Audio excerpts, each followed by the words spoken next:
Hi, this is Lori Midson. I'm a food hack, a food writer. I was just told that I skipped my line. And you're listening to The Modern Eater Show on iHeartRadio. Back at it, Studio Kitchen, Colorado, The Modern Eater Show on the final swing into two segments of talking distillates. Your button is glowing, right? Freaking, you know, you are very Christmassy. You know, trying. Went down to downtown. I get everyone get out of the house this weekend. Enjoy the holiday spirit. Go downtown. Support your local businesses and restaurants. I agree, absolutely. All right, here he is, Stephen Gould, Golden Moon Distillery. Hey, everybody. How are you, Stephen? Hey. Good to see. It's been a while. We've been wanting to catch up with you for quite some time. It's good to have you here in the kitchen. This is the time of the year for me. I'm down with the brown spirits. I don't know, conducive to kind of colder months to me. To everybody, I think. I think so. And every month is cold in Colorado for Greg, so he's really down with the brown. Well, and here's the thing. Even if it's warm, you know, you make yourself a whiskey highball. It's a great summer drink. Yeah. And in the winter, you go a little heavier cocktail.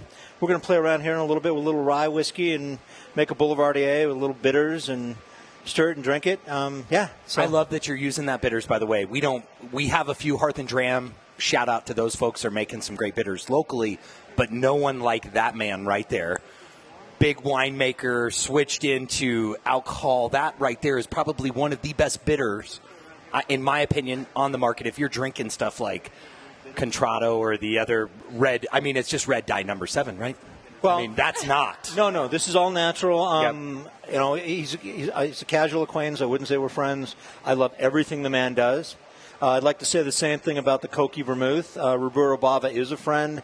He makes beautiful wines as well. They both have very similar outlooks on life, and their products are wonderful to use in cocktails any chance I get.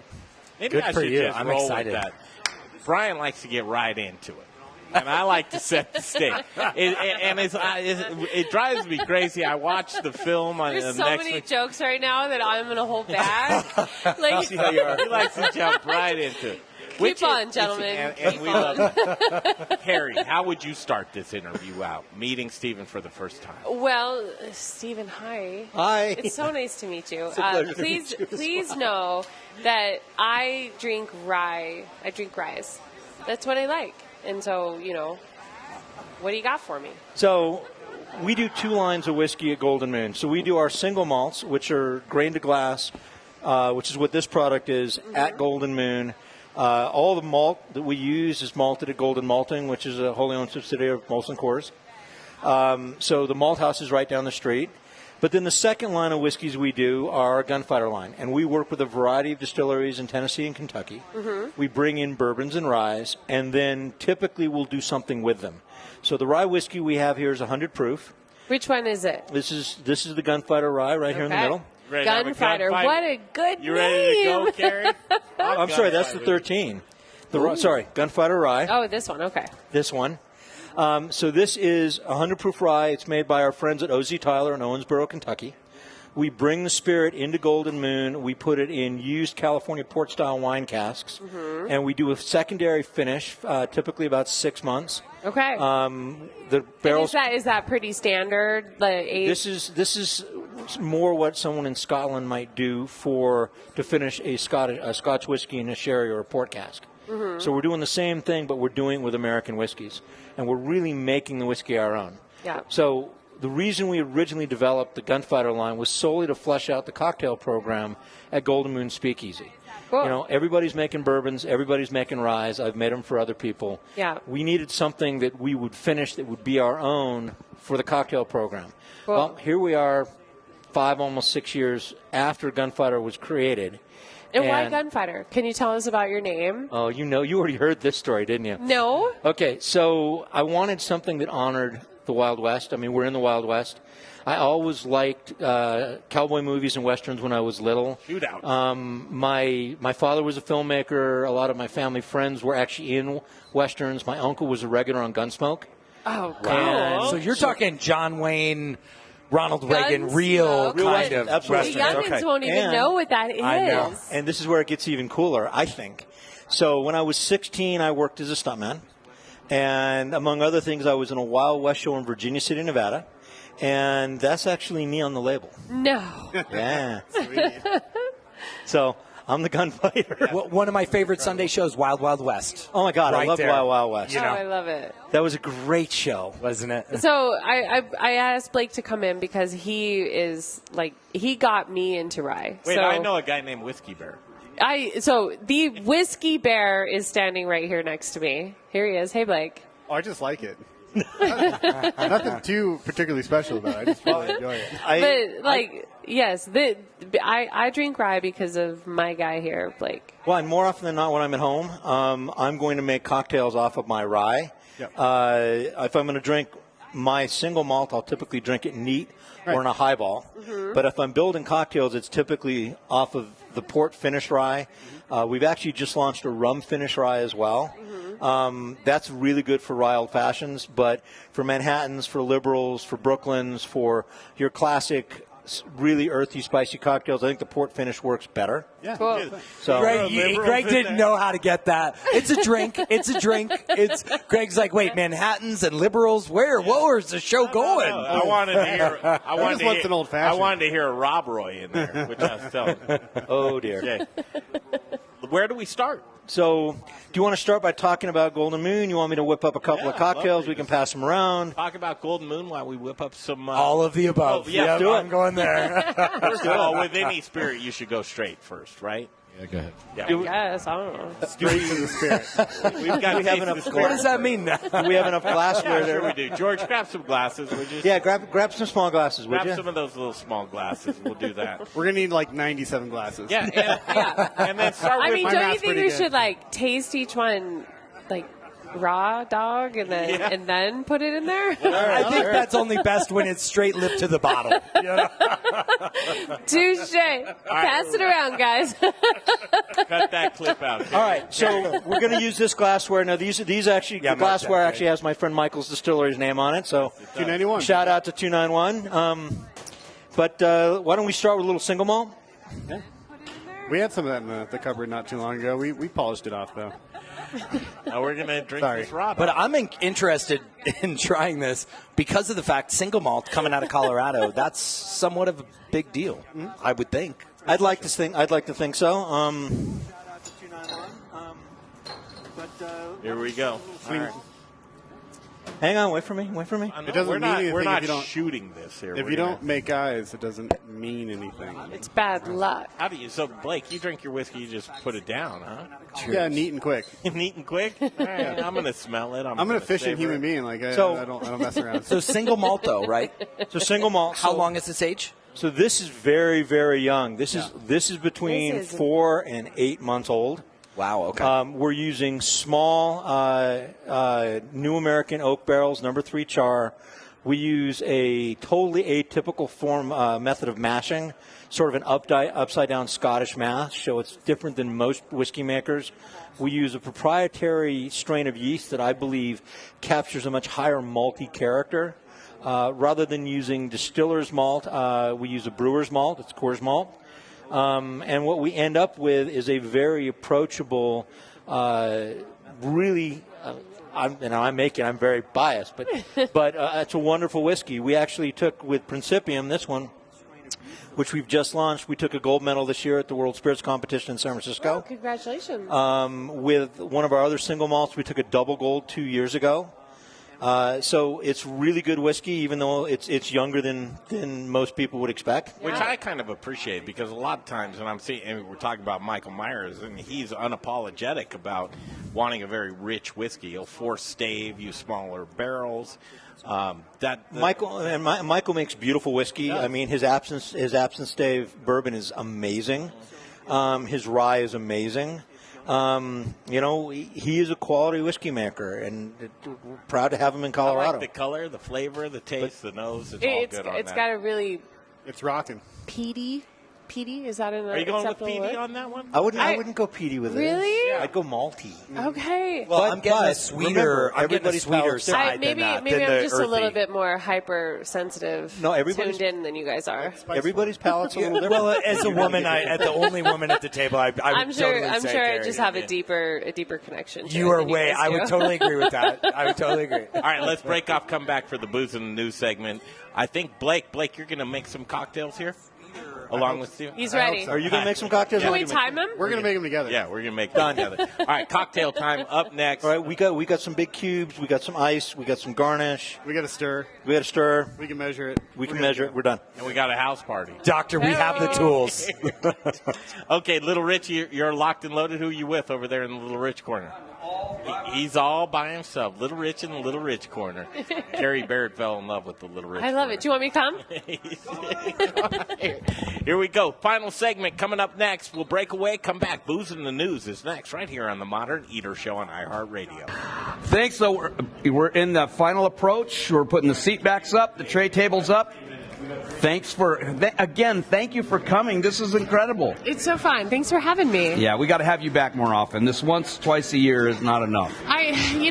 Saturday nights are hard for work and Jeff. Yes. However, it's fun, and I promise to make more time. Awesome. Well, I tell you, I want to spend a few seconds, maybe 30 seconds, thanking everyone for, Merry Christmas, thanking them, thanking our sponsors. We've got our walls of sponsors that have obviously shown their commitment to making the industry better. All of these, I feel like a little Vanna White. You have such a huge list. It's getting there, but I want to thank our sponsors. I want to thank the 700. We've had 700 plus people come visit the kitchen this year. I love it. And this kitchen is just getting better by the day. It really is. And most importantly, I want to thank our viewers. You guys make it all possible. And thank you so much. Come down, keep watching, come down. If you're a chef, you want to come on, come do it. Huh? Let's do it. This is kind of fun. Hurry up. It's super fun.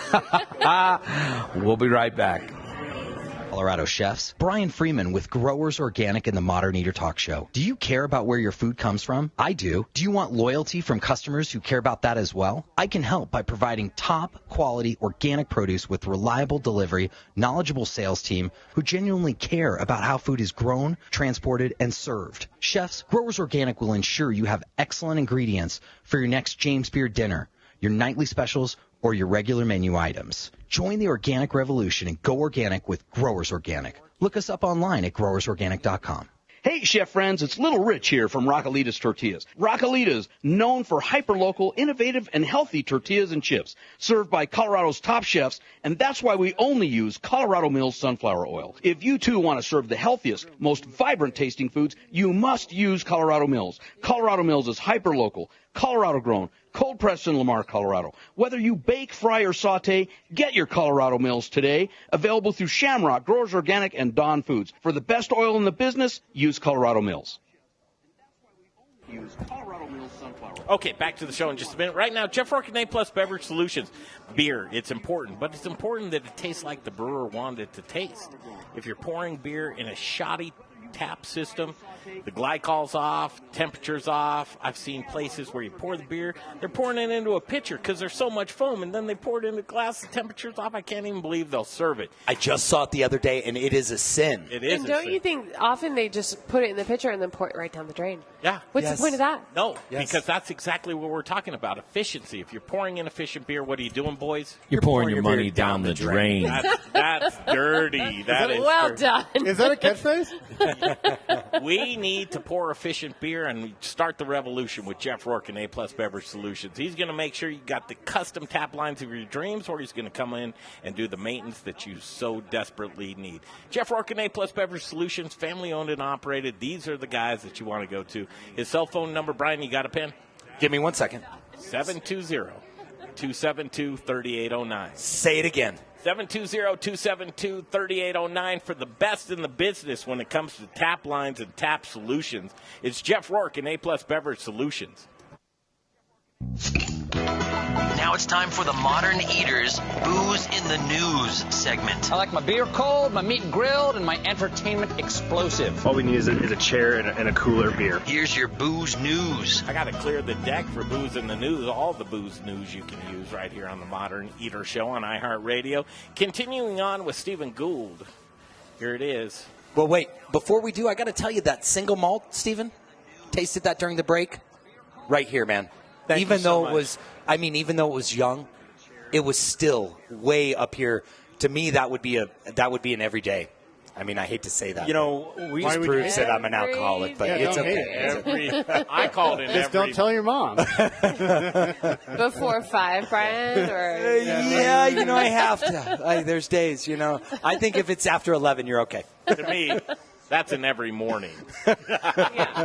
Morning's different to a lot of people, All right, Golden Moon. Let's continue. We're going to make some cocktails. Kerry Barrett, Blake Edmonds here with us. Stephen Gould. We talked about what we thought we wanted to make, and we all agreed it needs to be a rye whiskey cocktail. One of my favorite rye whiskey cocktails, one of their favorite rye whiskey cocktails, is the Boulevardier. Mm-hmm. So the Boulevardier is basically a whiskey Negroni. So a Negroni, as most people know, is equal parts of sweet vermouth, a red bitters like Contratto or that other one, and gin. A Boulevardier is the same exact cocktail, except it's equal parts of... Where is it on the tree? Can you tell me where it is? Oh, dear. He's got the Campari. Yeah, we'll cover that. Or did you unbutton it slow? Because I wasn't looking at you. That's funny. They make a great product. Not throwing darts at anybody. They make a great product. What are you doing to me right now? So focus. Well, but I think this is interesting, folks, because I'll tell you, I don't back up. drink that vermouth. Usually I put it in a glass and throw it out. So, right, Kerry. Vermouth is an amazing substance. All vermouths are different, so you really need to be selective about what vermouth you're using for what cocktail. Every one of these is made differently, and any sweet vermouth will work for either a Negroni or a Boulevardier. But really, the individual person, the bartender, whoever's making the drink, needs to take some time, taste the different vermouths, experiment, because they're different. It's balanced. What's the difference between a sweet and a dry vermouth? So it's really, really basic. A sweet vermouth is typically red or brown. It's going to be very complex as far as its botanical makeup. It's almost to the point where it's an Amaro, but not quite. And that's a sweet. Mm-hmm. Where a dry vermouth is going to be much more one-dimensional. What is vermouth made of? Like, what's the base? So the base is wine. Because it does have alcohol in it. It does have alcohol. Uh-huh. Typically, a vermouth is going to be about 16%, some as high as 22, 23%. Okay. And it's an aromatized wine. So it's a wine that is made with botanicals. Okay. And historically, they were medicine. So what you're doing with this type of vermouth, and this is the style that comes from the area around Torino in Italy. God, making a mess. Look at you. Geez. Well, he took it down like a chicken, man. So most Americans are familiar with dry vermouth, and dry vermouth, it's got a place. It's very good with vodka or gin. I would never use it with whiskey. If you're going to make a whiskey cocktail, you're going to want something that's going to stand up to the heavy brown spirit, and it's going to accentuate it. Uh-huh. And so your sweeter vermouths, even some things that are vermouth-like that aren't vermouth, such as Punta Mess or some of your Amaros can be used. And I'm sorry to interrupt you real quick, but Blake, what are you doing with the rind here? You're like twisting it. Giving that some zest. There's a lot of essential oils in the rind. That's where all the aromatics. Tell me what you're doing when you. I'm squeezing the aromatics into the glass and rubbing it on the rim. Because. You want that flavor of the orange. You want it on your lips. Yeah, and people wouldn't even know that he's actually getting a true oil out of that orange every time. I'm all the way over here and I can smell it. Yeah. So that's what you're doing. So how did you get the orange in that form? And you don't want me to give this back, right? There's no takebacks. No takebacks. It's GF, Brian. You're good. He's going to stab this orange very gently. I'm going to stab this orange. We're basically just going to take and we're going to cut the zest off the orange very carefully. And then what we're going to take is we want to squeeze it to express the oils, squeeze the oils out, okay? and then just put a little bit of that oil around and down the side of the glass so that when the person drinking the cocktail is drinking the cocktail, they get a little bit of the oil on their fingers, and they can smell it, and it triggers the smell receptors. Yeah. It's almost a little sexual. You just twist it. I'm getting a little turned on. I don't know. It's sensual. And do you Brian Freeman, ladies and gentlemen. taking it from Peach? So we got cocktails in front of us. I think we need to be drinking cocktails. Yes. When you're peeling the orange back, do you think about the rind because it's so bitter? Well, so are you trying to go as thin as possible, or are you like all in? To a degree. I don't want a whole lot of the pith because the pith can be bitter, but you're going to get a little bit of pith. But as you can see, when I've tried to slice this, I've left a lot of the pith behind. You don't want to go too deep. You certainly don't want to get into the pulp. So you're shooting for just orange. I'm shooting for just orange. But I'm shooting for true zest. When you get the whites, it's okay too. There's a little white is okay, but you really don't want to the just dirty laundry. The whites. The whites. Blake, when do you know when you want to put a little bit of fire onto that zest, though? Yes. Wait, what's that? Yeah, I see people spark it. Different cocktails, when you want a little bit of that burnt, citrus zest, essential oil in there, you want to burn it. But like this is clean, it's simple. It's based off the Americano. Like they substituted the gin for the soda water, so it's it's a little higher proof, a little more alcohol, but it's like they want that clean finish. Explain what Americano is. You brought it up. Explain what that cocktail is. Campari, gin, and soda water. Correct? No, Campari, vermouth, and soda water. Vermouth and soda water, not gin. They substituted the gin to make the Negroni. Exactly. There you go. Do you need my shirt for a record? Pop the top, Greg. There are some basic white hairs popping in here. I can't read that far. Oh, my God. Fun stuff, man. And truly, this distillery, you've been on our radar for a long time. You're very held in high esteem in this distilling community. Thank you very much. Yeah, we got to get you back here, Stephen, because I was very impressed with what you did tonight, so thank you. It was my pleasure. Love to come back anytime. If you guys ever want to come out to the distillery or to the speakeasy or both, we'd love to have you out there. Tell us where it is, please. So the distillery is at 412 Violet Street in Golden, Colorado, right off of Colfax. We're open for tours 5 days a week. Call ahead or go online and make a reservation, please.